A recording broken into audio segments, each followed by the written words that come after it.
Pinipilit niya rin na ilabas ko ang listahan ng 67 contractors.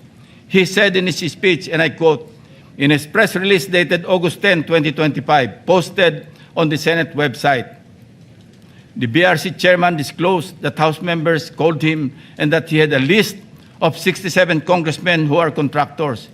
Yet, he did not summon them to any BRC hearing. Why did he not name them to be fair to the rest of the members of the House of Representatives? Ito po ang tunay na splice, Mr. President. Kung babasahin lang po ni Ginoong Marcoleta ang susunod na sentence, malinaw na malinaw po ito. And I'd like to paraphrase. Lacson clarified that he merely asked a congressman friend from the lower house and that, again I quote, I chuckled and said, I don't have a list. Ulitin ko po, noon at hanggang ngayon, kahit ipagpilitan at isplice ng kung sino, wala akong listahan at wala akong sinasabing may hawak akong listahan ng mga tinuguroang contractors. Wala akong pangalan. Alam mo yung 67 na contractors na naging congressmen or yung congressmen contractors, nakuha ko yan sa isang member ng House noong kasisimula pa lamang ng 19th Congress 2022. Number 4, madiin din po ang pag-question ni Senator Marcoleta sa interparliamentary courtesy. He said, and I quote, "This doctrine, Mr. President, which is not even part of our rules, is not absolute." And then he added, "If anything, those who occupy the highest offices in the government must be the first to answer, not the last to be asked," unquote. Senator Marcoleta even mentioned, again, and I quote, "The members of Congress have no immunity from investigation, subpoena, or public scrutiny," unquote. Mr. President, hypothetically, if the House of Representatives initiates an investigation on Senator Marcoleta's statements of contributions and expenditures, or SOSE, over an alleged discrepancy, would the Honorable Senator stand by his position to disregard interparliamentary courtesy? If his former colleagues were to issue a subpoena, a show cause order, or even a warrant of arrest, would he still argue about the relevance of interparliamentary courtesy? Ito po ang tunay na hypothetical question, Mr. President. Lest we forget, 2 taon pa lamang ang nakakalipas, siya mismo ang nagsisisigaw sa House of Representatives at nag-motion na i-terminate ang budget deliberations para bigyan ng parliamentary courtesy ang Office of the Vice President. In his words, Mr. President, "Parliamentary procedures, Madam Chair, grow from or are enriched by traditions, experiences, and precedents." You may not like the person, you may not like her presence here, but you have to respect the office of the Vice President. That is all, because that is guided by the tradition. Kahapon po, kagaya po na sinabi nila, wala nang pinagtanong sa office of the President, and that is correct. That is in line with that tradition. such hypocrisy, such double standard, such a farce that does not dignify an answer, Mr. President.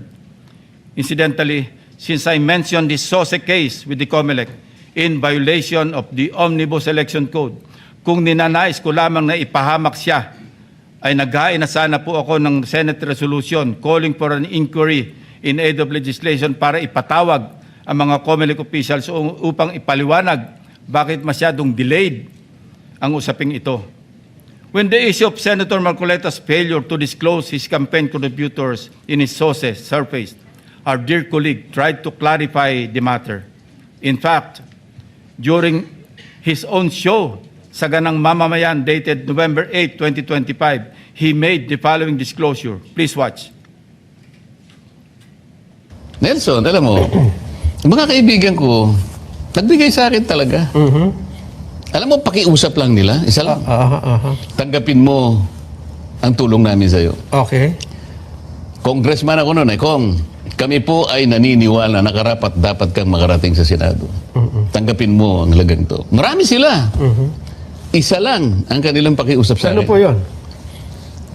Eh sana wag mo na kaming i-disclose ang identity.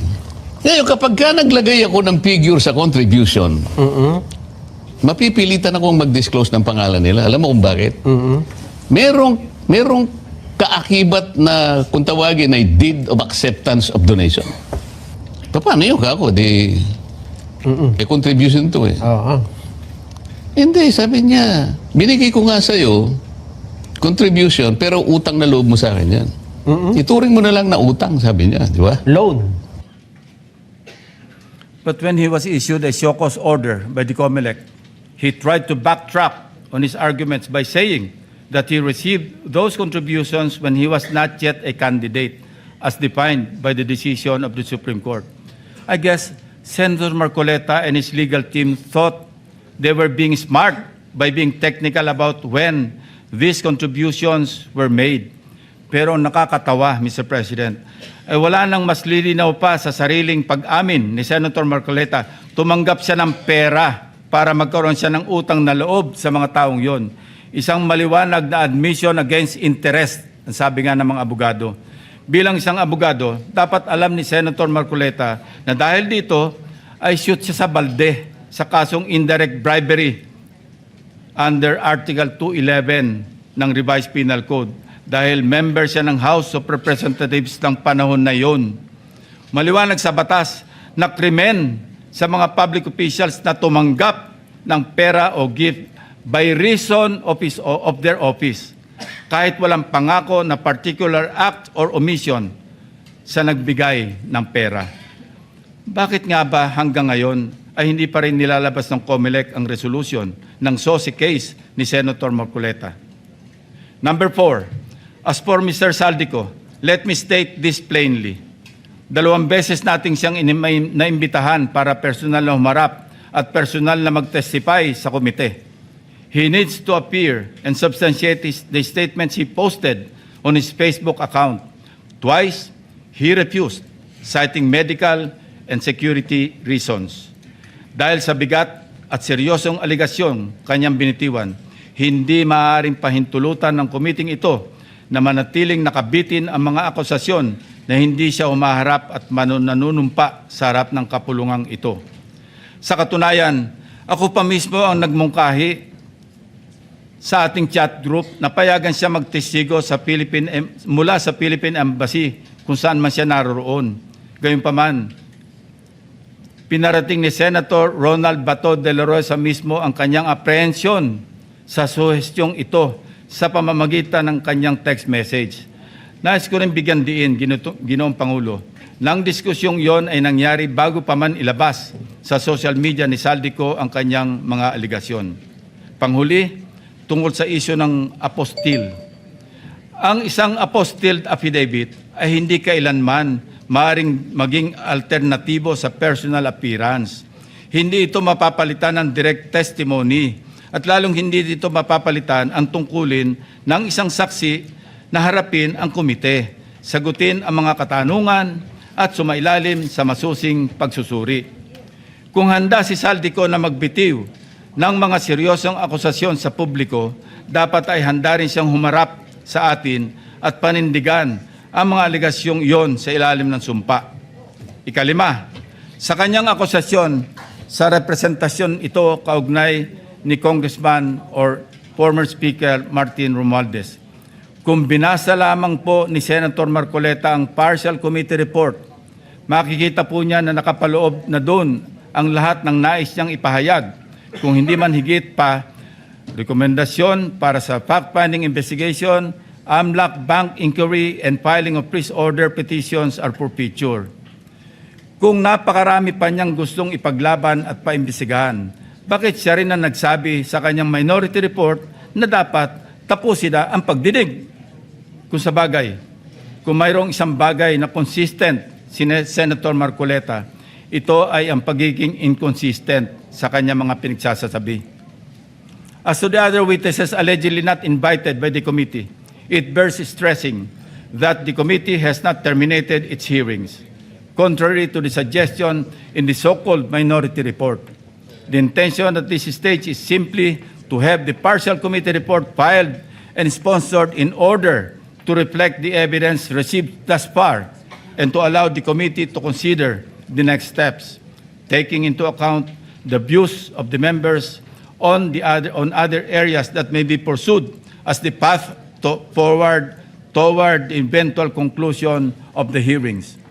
As to the other matters raised under the rules of the Blue Ribbon, the chairman serves as the chief executive officer of the committee and, as such, exercises broad discretion over matters pending before it, including the invitation of witnesses.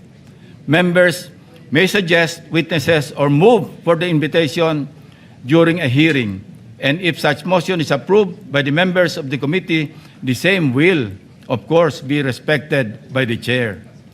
Pang-anim, sa kawalang kamatayang i-give up ang KIG remark na umabot din sa isang full privilege speech upang ipangalandakan na ako ay nasa likod ng pag-splice ng kanyang video upang siya ay siraan.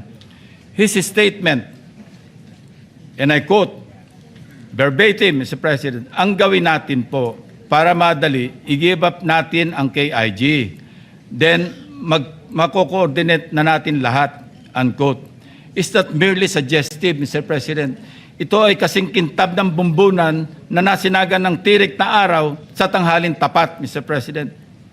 Sapat na ang kanyang hindi matapos-tapos na paliwanag na kesyo hypothetical daw, kesyo joke lang daw, ayon sa kanyang mga pahayag at kalaunan, ay gusto pa niya amyendahan o i-correct ang journal ng Committee on National Defense of the Commission on Appointments. Mag-ingat po tayo rito, Mr. President, sa kanyang gusto mangyari. Your Honor, being the chairman of the Commission on Appointments and some of us here as members, we must study diligently the legal implications of Senator Marcoleta's motion now pending before the Commission on Appointments. Anyway, going back to his i-give up natin yung KIG statement na in-splice ko daw, na marin kong pinabubulaanan, ang masasabi ko bilang analogy sa kanyang sitwasyon ay ganito. When one looks the same as when he does before going to bed at night, how can there be splicing? Inversely, Mr. President, when one looks different going to work during daytime from before going to bed at night, that's when splicing becomes evident. Matanong ko lang po, sino ngayon ang magaling mag-splice, Mr. President? Hindi ko kasalanan ng mga salitang nagmula sa sarili niyang bibig. May tawag nga dito ang mga Gen Z, classic case of gaslighting. Number 7, sangkatutak na ang mga pahayag ni Senator Marcoleta na napakalinaw na hindi pumapabor sa ating pambansang interes. Sangkatutak na rin ang mga nagbigay ng kanilang mga negatibong reaksyon. Ngunit sa hulit-huli, ako pa rin ang sinisisi ni Senator Marcoleta. He even went far beyond by debunking and undermining the historical facts about Tomas Cloma. Senator Marcoleta said, I was all wrong when I said that this frat list was discovered and consequently occupied and owned by lawyer and businessman Tomas Cloma, citing the principle of terra nullius or res nullius. It was for him a historical distortion. Curiously, Mr. President, these narratives align with those of the Chinese narratives, plucked directly from the People's Republic of China's Ministry of Foreign Affairs official website, Mr. President. Let's show the slides.